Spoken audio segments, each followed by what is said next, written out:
it's Christy. Remember in the previous video where I said I was going to make another video and show you how to make these little glowy pals?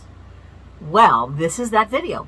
First of all, I'm going to tell you about them while you kind of watch a little slideshow of a few that I've made so far. So these glowy pals are something that I did as a impulse that I had after the devastating fires in Lahaina. I live on Maui, and I wanted to give the kids just a little glowy friend.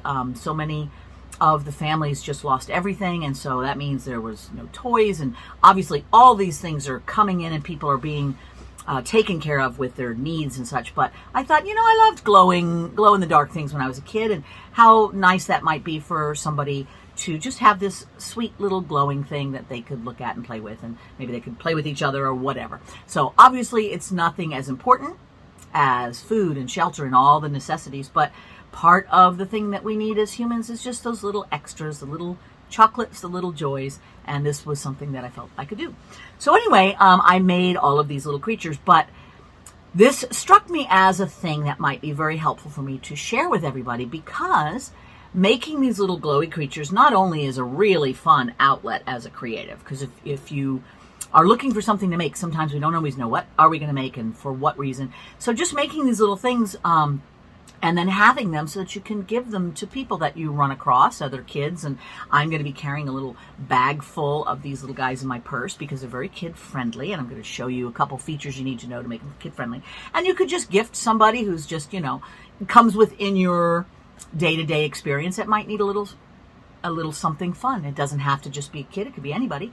But I really think that creating these with your children in your life is really fun. So we're going to play with that and do that together. So what I'm going to use is polymer clay. Now that's my medium of choice just because, number one, it comes in glow in the dark. How awesome is that? And it's very easy to work with. Kids can work with it very easily, as can adults. And it just bakes in your home oven rather easily and makes a very durable, strong, finished piece. But we're going to do some specific things to make sure they're very kid-friendly and nothing is going to break off or hurt somebody.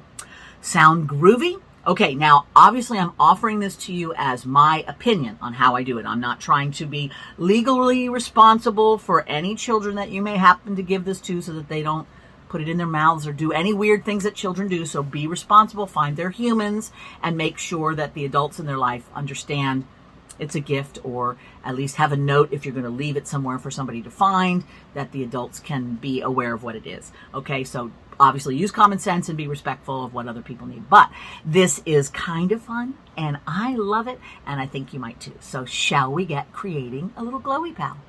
All right, let's go. Let's see what we need, and let's make one. I'm going to make the blend that we use for our little glowy pals out of polymer clay, of course.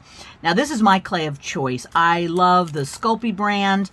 Primo is my Sculpey product of choice from all the Sculpey brand stuff because they make a glow-in-the-dark, both in that Primo brand and the Sculpey itself has a glow-in-the-dark. So you can use just that. And I highly recommend it if you're working with kids to make this with. The Sculpey version of the glow-in-the-dark is nice because it's a softer clay. Little fingers could find that easier to work with. I like the Primo because it's a little bit more strong and durable once it's baked, in my opinion. So anyway, and you can use it just straight out of the package, no problem. But I like to make a blend that looks sort of like this when I'm done with it. And the way that I make that is I use some of the Sculpey glow in the dark, and I mix that with just a little bit of this gray, and if I have some around, I can put some translucent in that. It makes it be more of it without changing the color, but that's optional. And then I often put just a tiny little bit of white. So I've cut this up into smaller little sections so that if I'm blending this by hand, I can roll it up and fold it and then add the other colors to it and keep on going until it's all blended together. But typically you would end up putting this a little bit at a time through your pasta machine and mixing it all together till it's all blended. Now I've rolled that up. It comes out in like a sheet because it's a pasta machine. You just fold it, put it in, fold it again and again until it's all mixed together. And it makes this lovely little glow in the dark color. And I love it. I love the little gray flecks because it means I can get it messy and it's not going to look bad. And I add a little bit of white to make the body a little bit more opaque, just a bit. Don't want too much because you'll block the glow. So that's the more complicated version. The easy version is open up a pack, get started. All good. All right, now if you are working with kids, then it's nice to have them kind of do some of this blending together. If you have a pasta machine, they will go nuts with that and love putting things through. Just remind them that you have to flatten the clay before it goes through those rollers so it won't break the machine. They do not like to remember that. They want to put giant bowling balls through. That doesn't work. So flatten it out. If you have like a little roller, like something like this, you can give that to them and let them roll it out before they put it in a machine, or just use the roller to roll the clay. It's a nice part of creating with them. I usually make sure everybody's got like a little tile to work on. You can get these at hardware stores. Then everybody's got a little workspace and they can keep their stuff right there. I would suggest that to make one of these little glowy pals, that you'll need a little ball about this big, all right? And in addition to that, we're going to need a little extra for arms. And I usually make these just a lump with arms and a face, okay? No legs.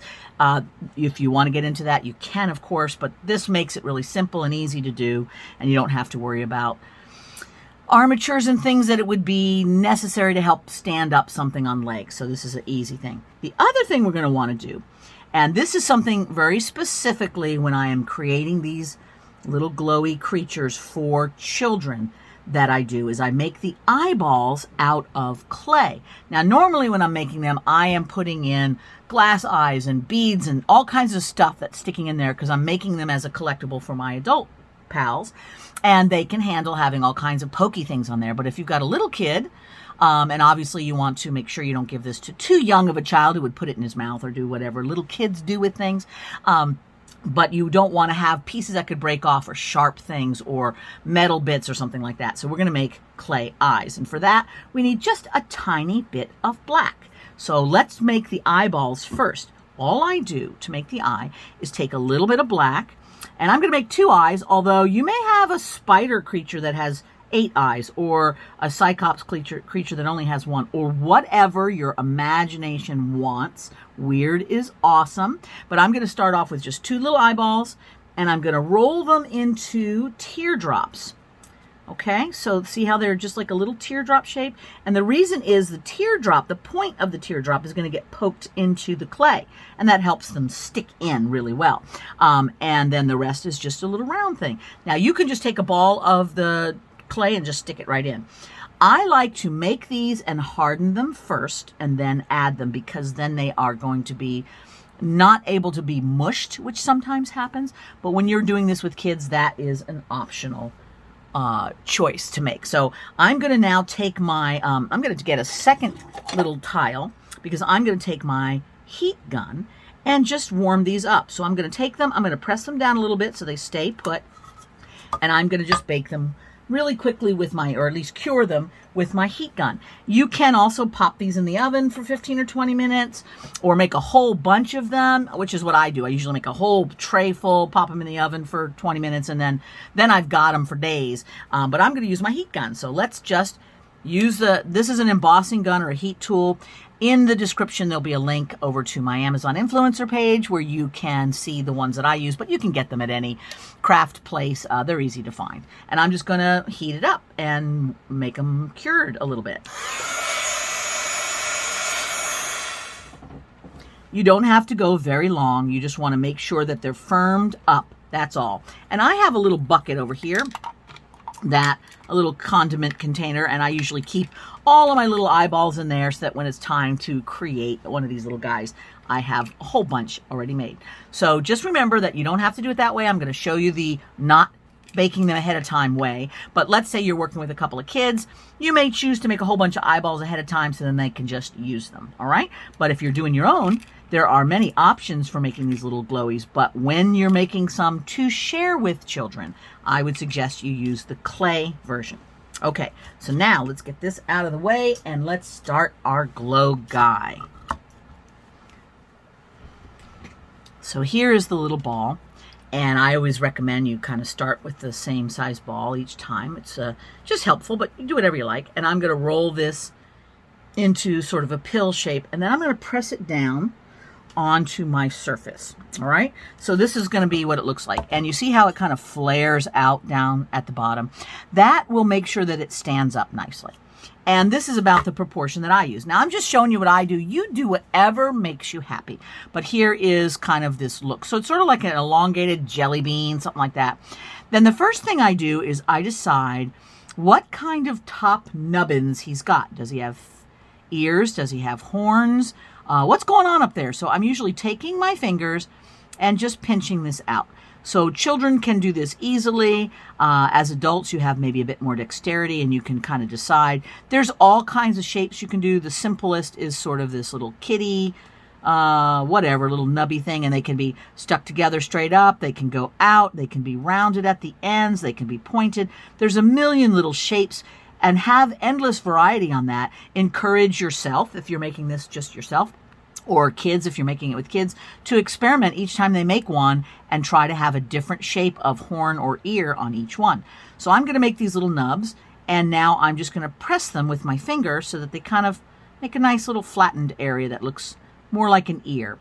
Now, so far as tools go, I've got all kinds of different tools here in my pile of making, and these are all the ones that I use when I'm creating. So when you are making this yourself, you might have a whole bunch of favorite tools. You may also just gather up different things that are kid-friendly. You can use straws and little toothpicks and spoons and forks and knives, plastic, ware, whatever. Just give the kids some things that you feel like they can handle to play with. All right, so now we've got ears on there. I'm ready for eyeballs. Now you can just stab the eyes straight in, or you can use a little bit of liquid clay. Liquid clay is a really great way to make cured clays stick to uncured clay. So I'm going to put a little drop there on my tile. If you don't have liquid clay, you don't have to use it. You can just stick these right in without any problem. And I remember I told you that if I didn't do it like this, that you could just use a piece of clay that wasn't already baked, and you can do it in the exact same way. The only difference would be is that you're going to want to poke a little bit more of a hole in. So what I'm going to do is I'm going to show you what I'm going to do here, and then I'll do it on a different piece of clay if I didn't have this. So one thing that's helpful is to take any tool. I've got one of my tools, and that link will be in the description as well, because I have a couple of craft sculpting tools that I really love that I've had made, and I love them, and you might as well. But I poked a little bit of sort of a guide hole. Then I'm picking up that little, oops, that's the smushed one, sorry, smushable one. I'm going to pick up my baked one. That's a little bit hard. I'm going to dip the tip in a little bit of liquid clay and shove it in. And that little liquid clay will make sure that the dry, cured clay will stick in really nicely to the clay. And that's like my favorite way of doing it. So dipping it in a little bit and just shoving it in. This gives a really nice rounded eyeball. It is not going to get mushed as I do other things on the face. If I do some powders, which I'll show you how to do, it usually resists those powders getting all over it to some degree. So it's kind of a nice way to do it. But let's say you don't have that and you just have a little bit of clay. Let me get another little blob over here. And you want to put an eyeball in it. So let's say that this was the face, and we made our little fresh eye out of clay. I'm going to do the same thing and try to make it into a teardrop. And I will take my tool now, and you could use a toothpick for this as well, and I'm going to make a little bit bigger hole. And I don't have to use liquid clay now because this is wet, uncured clay to uncured clay, and then I can stick that right in. And see how that does just as well. So there's no problem in either way. But this now, if I'm doing stuff, I could, oh, darn it, I smushed it. So you see, if you have this, then you cannot smush them, which is why I like that. And it is helpful for kids too, because it's very easy for them to start smashing things as they do other stuff. But that's up to you. Either version would work. All right.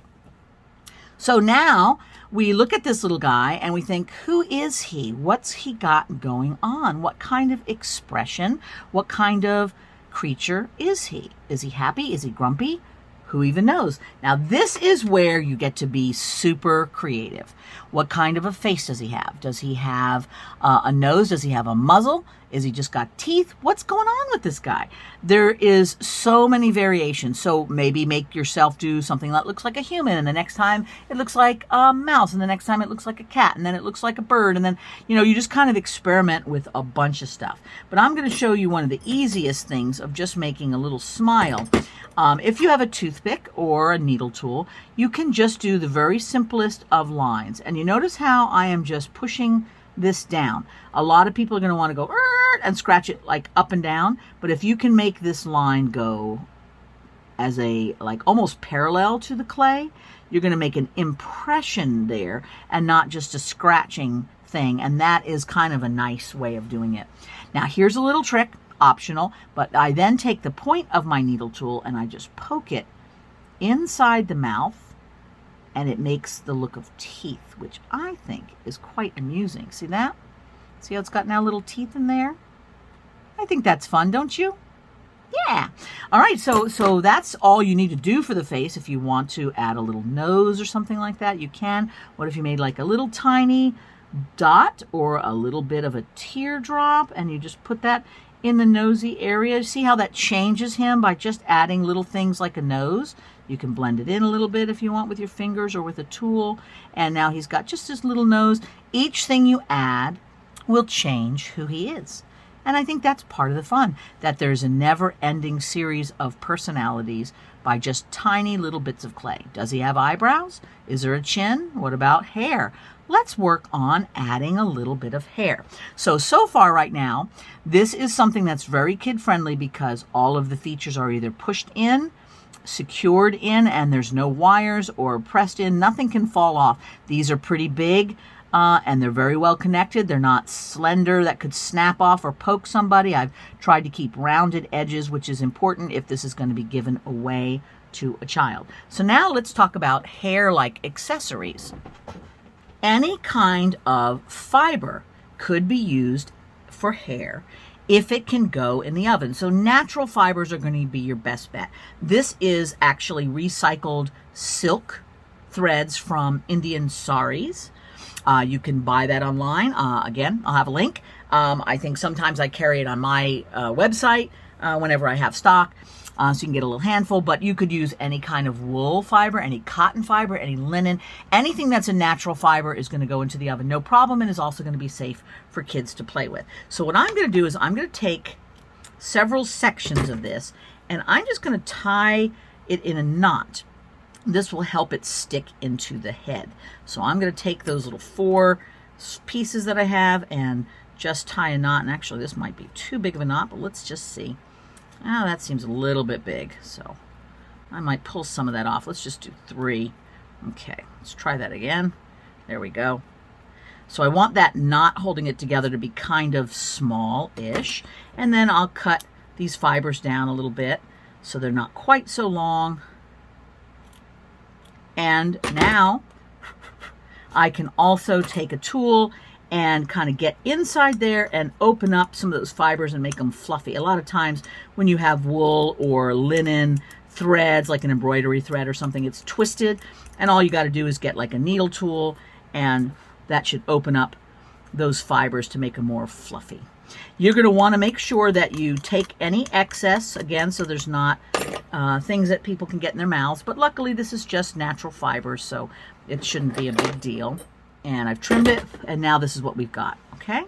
Now, we're going to want to stick that in the top of his head. So here's what I do, is I take, again, my tool, or you can use a pencil or a dowel or even a toothpick or a skewer, and I'm just going to kind of roll it around till I have a big, giant brain hole, and then I'm going to stick a blob of liquid clay in there. Now, this part is kind of important if you're going to add this. The liquid clay helps grab the fibers and make sure that they are attached to the inside of the clay. So if you don't have liquid clay, you might want to just skip making fibrous hair because you don't want it to be pulled out like having a younger child, like yank out all the hair and, you know, have any trouble with that. So now what I'm doing is I'm pinching it together, And I'm going to take that knot. I've got a pair of tweezers here, which is helpful. And I'm shoving that just down inside of its head and pressing it in so that it really is sticking deep inside. And I squished him a little bit when I did that, so I'm going to bring him back up so he has got some room here, not all squashed, although the squashing was kind of cute too. You may want to not put any of these features on until you get the hairdo in, because sometimes you could squish things by that process. Then you're going to decide, does his ears want to go out, or do you like them tucked up like that? That's up to you. So now we have a wonderful little floppy hairdo up there, which is really fun. And then you can give him whatever haircut he needs, whether before the oven or after. And because this is natural fiber, it can go into the oven when we bake him without any problem whatsoever. So now there's only one thing left to do, and that's to make some little hands. It is important when you're making this for a child. So if you've got, obviously be aware that if child is too young and there's a hazard of him putting it in his mouth or choking, then you don't want to give it to that child. But if you're working with children, even 5, 6, or whatever years old, they're going to pull on things and yank on things. So you don't want little hands that are sticking out that can be easily pulled off, because that's distressing for a child. They got this fun little toy and they're examining it and wrecking it, as children do, because they're curious and they're trying to learn. And they pull all the features off, and that can be fun until it isn't. And so keeping the limbs and stuff pretty well connected to the body, I think, is just a good idea. In the little, and I will have this in the descriptive text, I have a little thing that I printed out and put inside the little bag when I give these away. Let me show you here. So I have made some of these for some of the kids here in Lahaina that have gone through the fire. And I put them in just this little organza bag, and then I have a little piece of paper that goes with them. So when they get this is what that paper says. And I'll put the text in the description so you can copy and paste it if you want, and then make it your own, however you want to do it. So it says, "Hi, can I be your friend? If you hold me to the light, I will soak it in, and then I can glow in the dark. You can give me a name if you want to. If I get lost, it just means that it was time for me to have an adventure. If I get broken, that's okay. I'm still me. Use your imagination to have fun with me, okay?" And then I put would you let your adults know that an artist named Christy made this Glow Pal out of polymer clay, and her friends all over the world helped her because they wanted you to have it. So that's very specific to what I'm doing in this particular project. But I wanted to make sure that, the parents had some perspective on what this is. So if you do give these away to children or leave them somewhere where children can find them, having a little note to their parent is important. But I specifically worded it that way because I know that kids are going to lose it and they're going to break it. And that can be very sad for a kid, because kids are not necessarily always thinking of what might happen next, right? So they're yanking on things and smashing them. And then when something breaks, it can be devastating, especially if a child has lost things in their life already, that you don't want to add trauma to trauma. So I tried to think through the fact that if it got lost or got broken, a place for that child to take that information and have a way to process it, okay? So anyway, you can use that as you give yours away if you like. All right, so now I've got this. I'm going to add some little hands on here, and I just made little balls of clay. I'm rolling them out into little logs, and now you can do whatever you want to add fingers or whatever, but this is the simplest way of making kind of the look of fingers without making things that can easily break off or cause trouble. So I'm going to press down the end so that it's a little flat. I'm going to take whatever tool I've got, and I'm just going to press 2 little lines on the end in that flattened area. And then I pick it up and I press right where that line ended.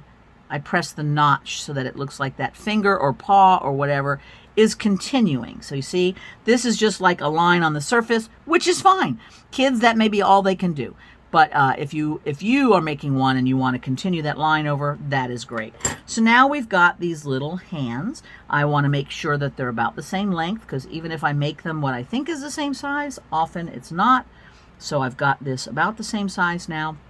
I'm going to find the shoulder area, press it in on both shoulder areas, and then I got to decide, what is his hands doing?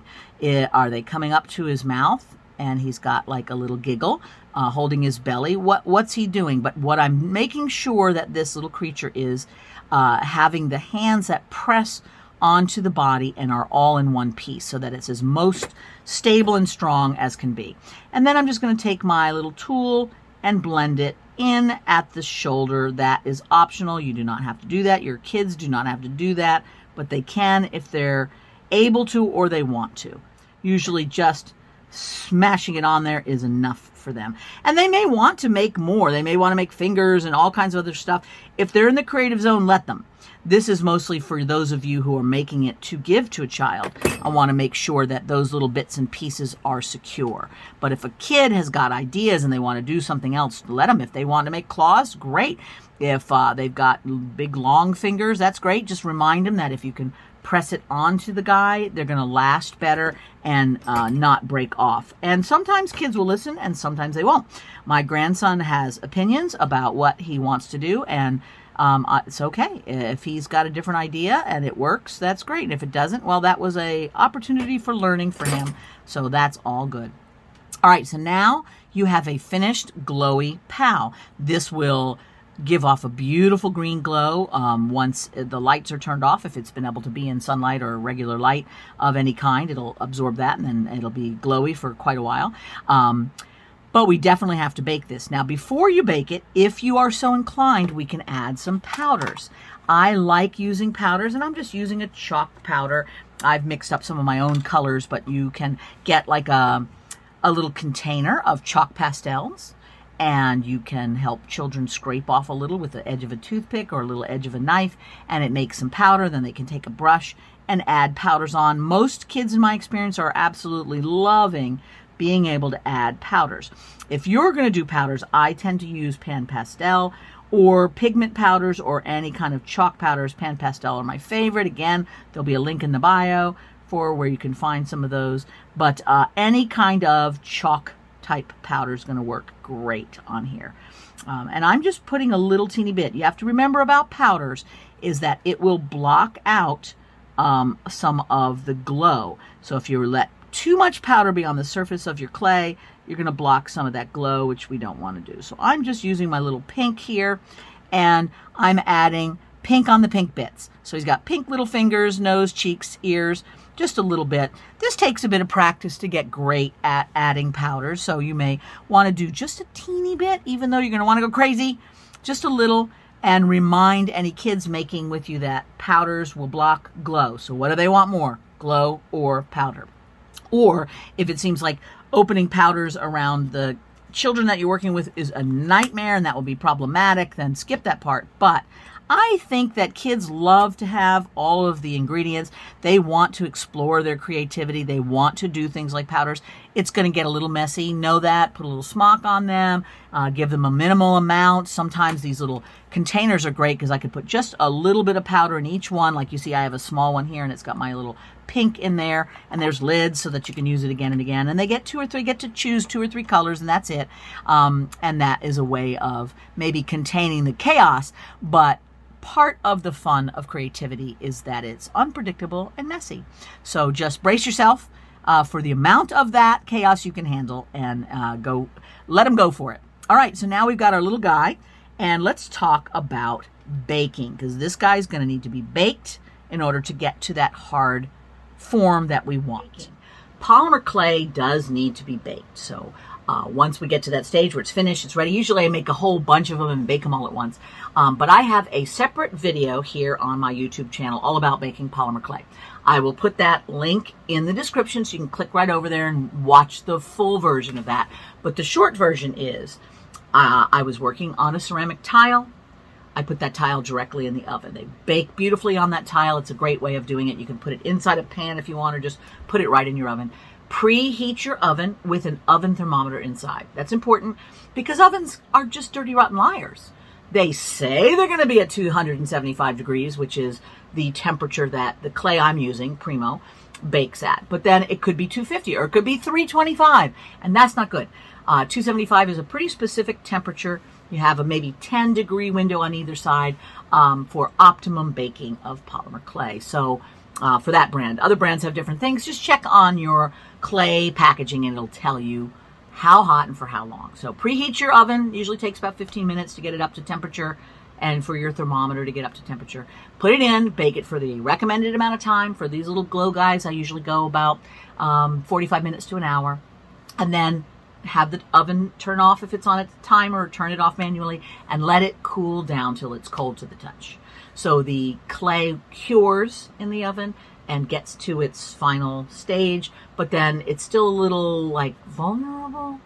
And as it cools down, it kind of hardens. So let it alone while it's cooling down, and then you're free to pop them off the tile and do the thing with them. All right. So go bake your pieces. I'll be thinking good thoughts for you. Keep an eye on it, and then we'll meet back here and look at the finished results.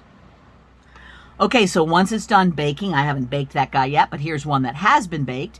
You can see it's usually darkens just a little bit in the oven, and it's that nice hard clay that we know and love about polymer. And the powder really attaches onto the surface of the clay. It makes it very durable and easy to play with without it getting rubbed off.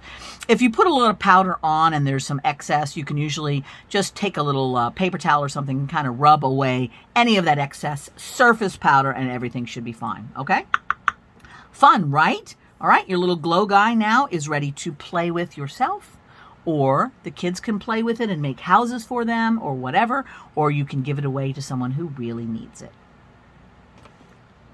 Okay, so there you have it. Now, when you're working with your kids, obviously, endless variety. And not just in your little glowy pals, but what if they have pets? What if they have accessories? Do they wear scarves? Are there hats involved? Do they have an air guitar that is actually a real guitar or not? I don't know. You know, and the kids will know. So make sure that they know that these little creatures that they make can have all the accessories in the universe. Polymer clay is great, and I don't know, anything from pizza to cars, you can make it for your little glow creatures. You can also make them housing developments. If you just go get sticks and things and tie them and glue gun them and whatever, the next thing you know, you've got a hut for your people. So there's so much imagination that can be explored with curiosity and wonder with your kids. And if you think, hey, I want to do that myself too, we're all kids at heart, so have fun with that and just let your inner child out. And if you can include other children, do it. But have fun, be creative, and happy making of glowy little pals.